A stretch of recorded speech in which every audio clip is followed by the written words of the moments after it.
La procrastination a toujours été, je pense, un vrai problème, un vrai fléau. Mais je pense que récemment, l'essor des smartphones, des réseaux sociaux et autres plateformes de streaming, combinés au télétravail et aux cours en ligne, rendent cette question de la procrastination de plus en plus actuelle.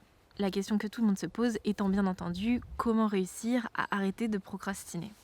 En dehors de tout l'aspect résistance que nous avons vu dans la vidéo précédente, je pense que le sujet de la procrastination soulève 4 axes, à savoir la motivation, la discipline, l'inspiration et le sens. Et dans le même temps, ces 4 axes interagissent entre eux, puisque finalement, la motivation va vous permettre d'avoir la force de vous construire une discipline. La discipline, elle, va créer un espace dans lequel va pouvoir s'installer l'inspiration. L'inspiration, elle, va nourrir l'activité et le sens profond que l'on lui porte. Et enfin, avoir du sens, savoir pourquoi on fait les choses, va alimenter notre motivation et ainsi de suite.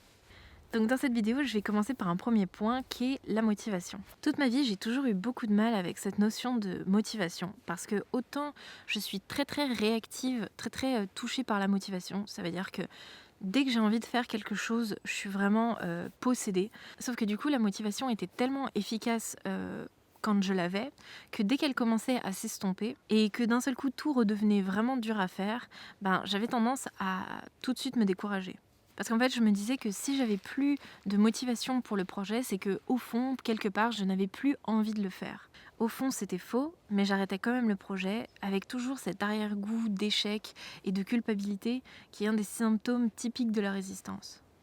La chose qui a complètement changé ma vision de mes projets et surtout de moi-même, c'est quand j'ai appris que la motivation, c'était en fait un sentiment au même titre que la joie ou la colère. Et que par conséquent, on ne peut pas rester tout le temps dans l'émotion. On va avoir des hauts et des bas. Et surtout, comme pour la joie, c'est important d'en prendre soin et de la cultiver. Mais du coup, comme elle fluctue, la motivation ne peut pas être en soi un indicateur de où est-ce qu'on en est dans notre relation avec notre projet.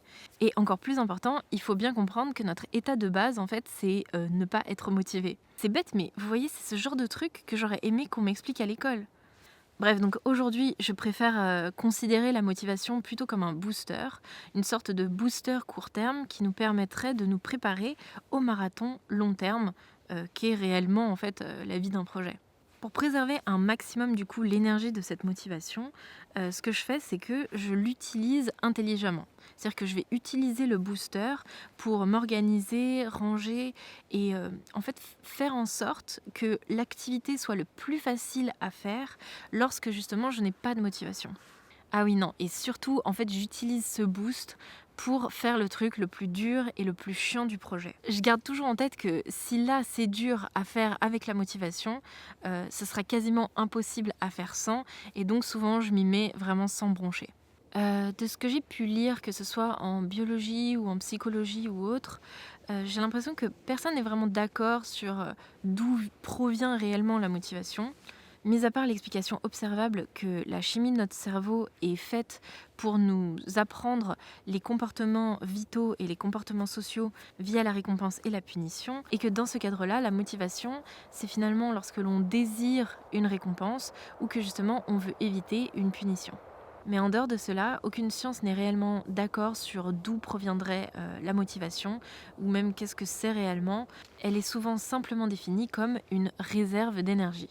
Du coup, à défaut de plein de petits schémas et d'explications scientifiques, je vais essayer de vous expliquer quelle est ma vision romantisée de la motivation, qui me permet finalement de mieux conceptualiser quel serait le rôle de la motivation. Donc imaginez qu'à chaque fois que vous avez une idée, une envie ou un projet, que ce soit une idée artistique, un projet professionnel ou bien une envie de faire une activité quelle qu'elle soit, cette idée c'est comme une petite déesse qui, comme une bulle de savon tombée du ciel, va venir s'éclater en vous. En se brisant en vous, elle vous donne l'idée mais aussi toute son énergie vitale. Donc elle vous donne l'inspiration et la motivation. Ce surplus d'énergie, c'est ce qui va vous permettre de surmonter tous les obstacles qui vous auraient normalement arrêté dès le début. Faire des papiers chiants pour créer une association, pas de problème. Lire un livre de biologie de 400 pages, avec joie.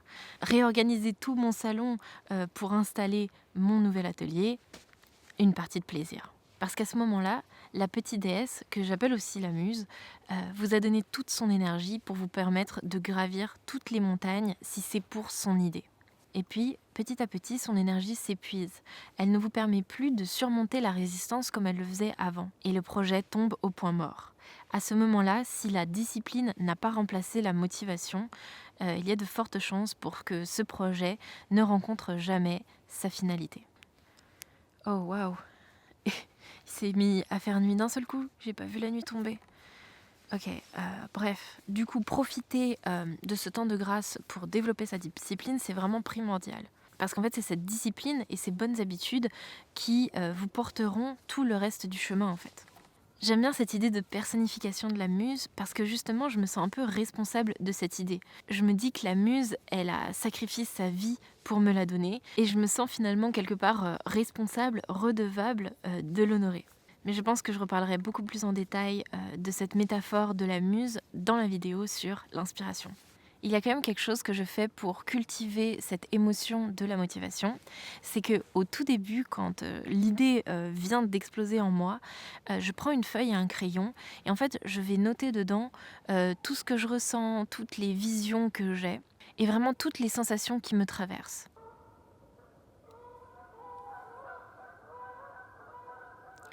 Ça, c'est des oies. Souvent, quand on est motivé, on est amoureux. On est amoureux de l'idée, amoureux de la muse et surtout amoureux de la personne qu'on serait si on réalisait cette idée. Donc en fait, ce que je vais noter, surtout, c'est qui est cette moi du futur, comment elle se comporte, qu'est-ce qu'elle fait, où est-ce qu'elle est. Je crée un genre de moi idéal, un goal. Et donc j'écris tout ça sur une feuille que je peux facilement retrouver. Et quand la motivation vient à s'amenuiser, à disparaître, je ressors cette feuille et en fait je la relis et j'essaye de me réimprégner de l'émotion que j'avais, de l'excitation que j'avais quand j'écrivais ces mots. J'essaye finalement de refaire émerger l'émotion de la motivation. C'est une méthode qui ne dure malheureusement pas à l'infini, puisque même l'excitation, la magie des mots finit par s'estomper au bout d'un moment. Mais c'est plutôt pratique quand de temps en temps on a besoin de avoir accès un tout petit peu à cette réserve d'énergie. Voilà, c'est à peu près tout ce que j'ai à dire sur la motivation et je dois avouer aussi qu'il commence à se faire très très froid. Donc je vais m'arrêter là et la prochaine vidéo parlera très en détail de la discipline. Donc si ce sujet vous intéresse, n'hésitez surtout pas à vous abonner et sur ce, moi je vous dis à très bientôt. Bon courage pour vos projets et bonne nuit.